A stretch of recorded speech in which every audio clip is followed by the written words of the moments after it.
깊이 있는 분석을 통해 투자 해안을 드리는 금요 특집 시간입니다. 오늘은 최수창 파트너, 최영동 교수 그리고 이담교 캐스터와 함께하겠습니다. 세 분 안녕하십니까? 네, 안녕하세요. 먼저 이담교 캐스터가 리오프닝주에 대한 금년 주가 흐름 그리고 증권사의 투자 의견을 정리했습니다. 코로나19 확진자 감소가 이어지면서 본격적인 리오프닝이 시작됐습니다. 하지만 리오프닝 업종의 주가는 생각보다 올라오지 못하고 있는데요. 어느 시점에서 리오프닝주가 고개를 들고 반등할지 투자자들의 관심이 모이고 있습니다. 주요 리오프닝주의 주가 흐름과 증권사 투자 의견을 알아봤습니다. 같이 보시죠. 먼저 리오프닝주의 52주 주가 흐름입니다. LG생활건강과 하나투어, 강원랜드의 주가를 알아봤는데요. 먼저 LG생활건강의 주가부터 보겠습니다. 작년 6월에는 177만 원 선이었던 주가가 7월 이후 가파르게 떨어집니다. 올 1월에는 100만 원 선을 내줬는데요. 이후에도 주가 하락은 멈추지 않았습니다. 중국 봉쇄 등으로 주요 수출국이었던 중국 매출에서 큰 타격을 입었죠. 5월에는 주가 최저점을 기록했는데요. 65만 원 선까지 떨어졌습니다. 전일의 LG생활건강은 72만 3천 원에 마감했습니다. 작년 동월 대비해서 무려 53%나 주가가 하락했습니다. 다음은 하나투어의 1년간 주가도 보겠습니다. 작년 6월에는 8만 원대에서 움직이던 주가가 작년 말 6만 원대로 떨어집니다. 하지만 올 초에는 다시 반등을 시작했는데요. 기대할 만한 주가의 반등은 없었습니다. 예상보다 더딘 매출 회복 등이 하나투어의 발목을 잡은 건데요. 전일에는 7만 3,700원에 마감했습니다. 올 초와 비슷한 주가 수준입니다. 다음은 강원랜드의 1년간 주가도 보시죠. 작년 6월에는 2만 8천 원 선에서 움직이던 주가가 12월에 큰 폭으로 하락합니다. 아직 외국인의 수요가 회복되지 않았기 때문인데요. 하지만 올 초부터는 반등을 시작했습니다. 외국인 입국이 점차 증가하면서 카지노 산업이 점차 업황 회복의 기대감을 받고 있습니다. 전일에는 2만 8,050원에 마감했는데요. 작년 6월과 비슷한 주가 수준입니다. 다음은 리오프닝주에 대해 증권사가 제시한 투자 의견도 보겠습니다. 먼저 키움증권은 하나투어에 대한 의견을 제시했는데요. 동사는 단계적 회복까지 기다림이 필요하다고 봤습니다. 올 하반기에는 여행 수요 회복이 다소 지연될 것이라고 전망한 건데요. 국제 항공편이 정상화되는 시점을 내년 하반기로 예상했습니다. 그러면서 하나투어의 목표가를 기존보다 10% 하향했습니다. 다음은 CJ CGV에 대한 의견도 보시죠. 유진투자증권은 동사를 회복과 부담 측면 모두 존재한다고 평가했는데요. 지난달에 2년 4개월 만에 극장에서 월 1,000만 관객을 기록했다고 밝혔습니다. 또한 4월부터 극장 내 취식이 허용된 점도 긍정적이라고 설명했는데요. 다만 업황의 불확실성과 재무 부담이 지속되고 있기 때문에 중립의 투자 의견을 제시했습니다. 다음은 LG생활건강에 대한 의견도 보겠습니다. 대표적인 화장품주죠. 하나금융투자는 LG생활건강에 대해서 우려를 나타냈습니다. 1분기에 어닝 쇼크를 기록했고 경쟁사 대비해서도 중국의 매출이 부진했다고 밝혔는데요. 특히 화장품 브랜드 후의 실적이 부진했다고 설명했습니다.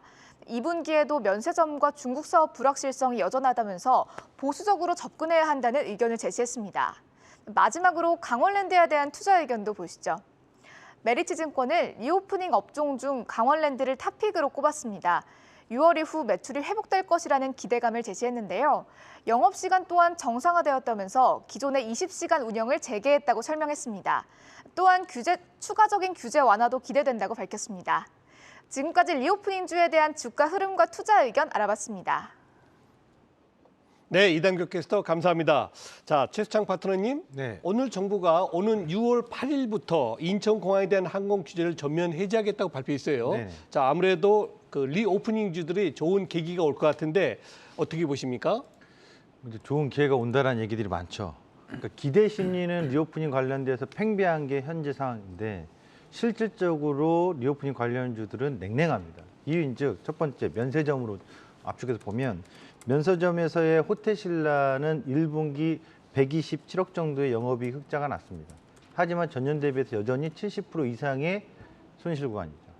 하회했다는 거죠.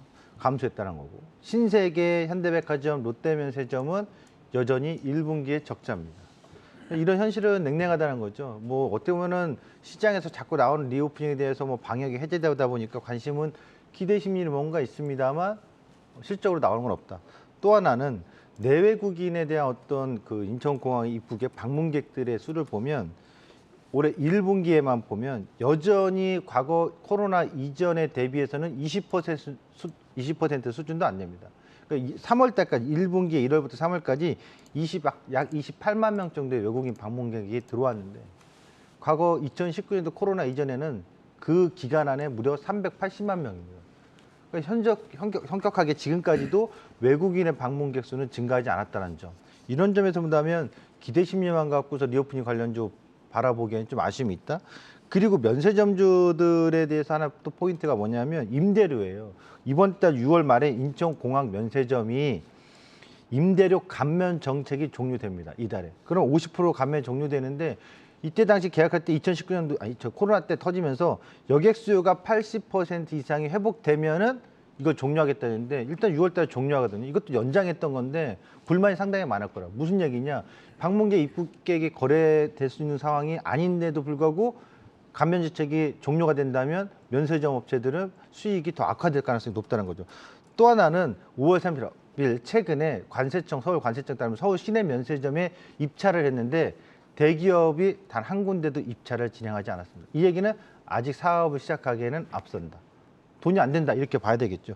그리고 올 하반기에 인천공항의 면세점 1여객터미널에 4군데, 2여객터미널에 3군데가 있는데 사업권이 또 입찰을 하는데 과연 그때 당시 입찰이 어떻게 진행됐지? 입찰을 많이 또 흥행이 안 된다? 그렇다면 결국에 면세점 사업에 있어서 실적 회복은 올해는 좀 난무하지 않을까? 어렵지 않을까? 좀 더 시간을 두고 지켜봐야 될 면세점 섹터가 되지 않을까 이렇게 보집니다. 예, 그렇군요. 자, 이번엔 최영동 교수께 한번 여쭤보겠습니다. 최근에 외국인 투자가들이 주로 매수하는 리오프닝주 어떤 특징이 있나요? 일단은 기본적으로 앞서 언급하셨던 것처럼 1분기 실적 자체가 다 좀 부정적이긴 하지만 앞으로 실적에 대한 개선세가 좀 유입이 될 수 있는 모습들을 갖춘 섹터에 대해서 상당 부분 좀 매수세가 유입이 되고 있지 않나는 말씀드릴 수가 있을 것 같아요. 일단은 뭐 업종으로 좀 보셔야 될 것 같은데 우리나라는 이제 호텔 업종을 좀 보셔야 될 것 같습니다. 그리고 그 안에 있는 대표적인 종목들을 좀 보시게 되면 이제 호텔신라를 좀 꼽을 수가 있을 것 같은데 최근 들어서 외국인들에 대한 순매수세가 상당히 좀 강하게 좀 들어오고 있습니다. 최근에 이제 7만 3천 원대를 바닥으로 해서 7만 9천 원대까지 올라오는 과정에서 외국인과 개인과 기관 쪽에 대한 매수세로 유입이 된다라는 개념보다는 외국인들에 대한 매수세가 유입이 되면서 빠르게 좀 올라가고 있는데 과연 외국인들이 이 종목에 대해서 왜 매수를 할까에 대해서 고민을 좀 해봤습니다. 일단은 뭐 기본적으로 여행 수요에 대한 기본 개념 자체가 올해 하반기서부터는 좀 증가가 될 가능성. 그러니까 쉽게 말씀해서 상반기 대비해서 하반기에 대한 수요 부분들이 증가가 될 수 있지 않을까라는 말씀 좀 드릴 수가 있을 것 같고요. 그와 더불어서 호텔신라 같은 경우는 뭐 출장 수요도 어느 정도 좀 있는 상황들이기 때문에 그 부분들에 대해서 좀 포커스를 좀 맞추셔야 되지 않을까라는 말씀드릴 수가 있을 것 같고요.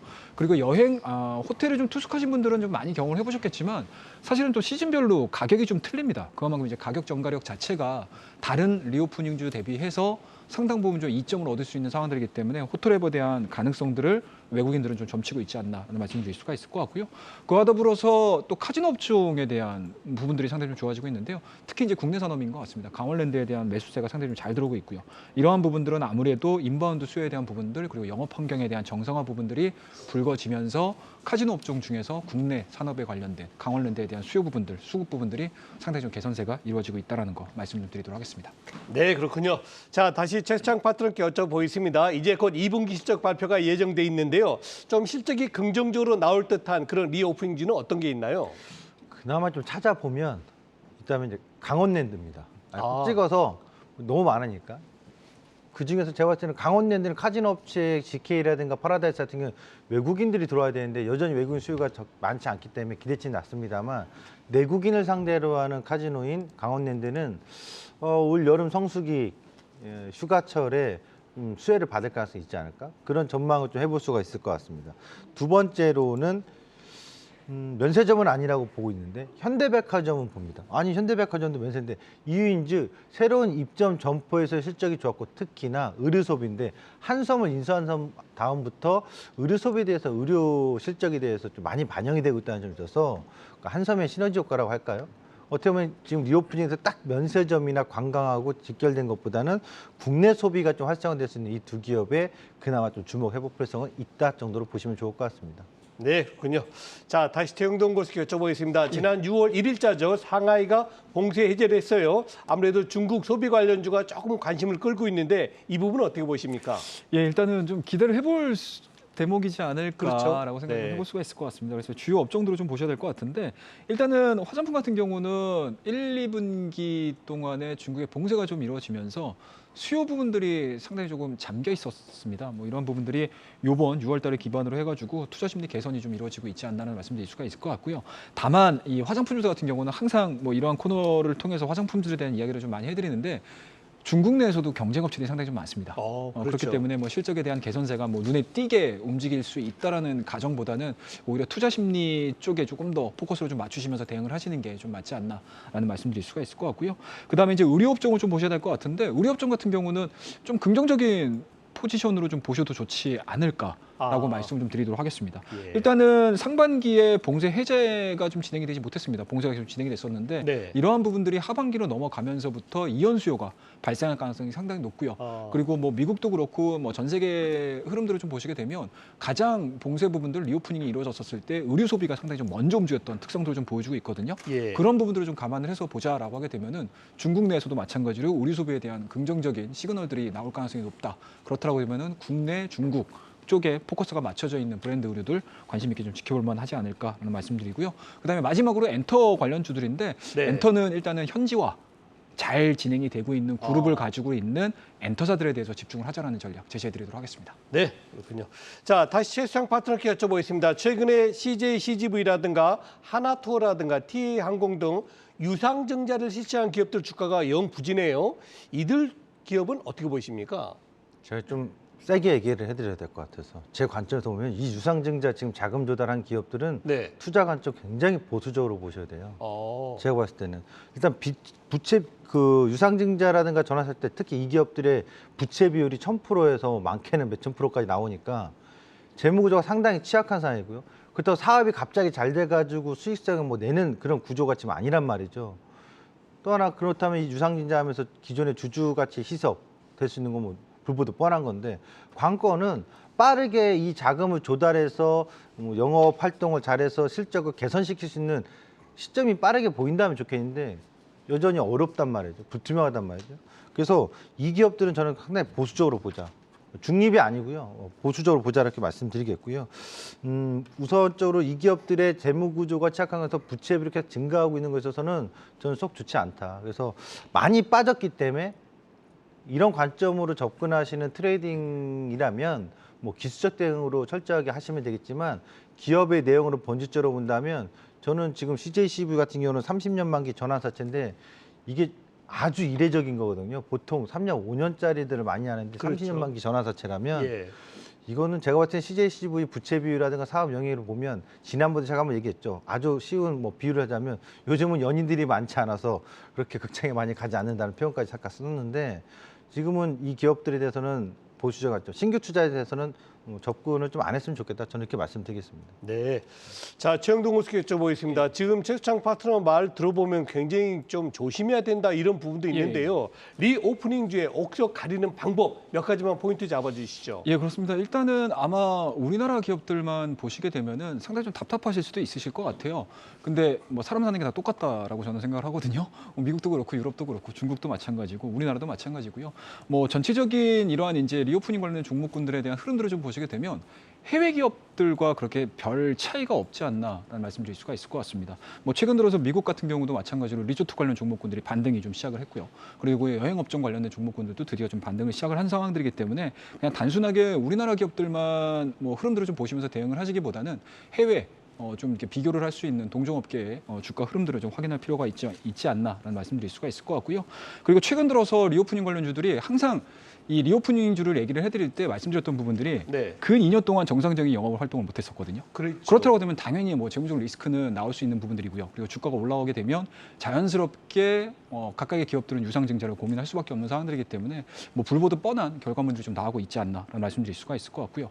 그 안에서 좀 선택을 좀 하셔야 될 것 같은데 이 재무적 리스크가 기반영된 종목군들 중에서 물론 이제 이 같은 섹터 내 같은 산업 내에서 뭐 후순위 기업들은 다소 조금 어렵긴 하겠지만 일단은 뭐 업계 상위 기업들 같은 경우는 오히려 레버리지 효과가 일어날 가능성도 상당히 높기 때문에 그러니까 승자 독식이 이루어질 수 있겠죠. 그러니까 이런 네. 부분도 좀 고민을 하셔야 되지 않을까라고 말씀을 드리도록 하겠습니다. 네. 이어서 화장품 의료업계의 애널리스트를 통해서 좀 더 깊이 있는 투자 의견을 들어보겠습니다.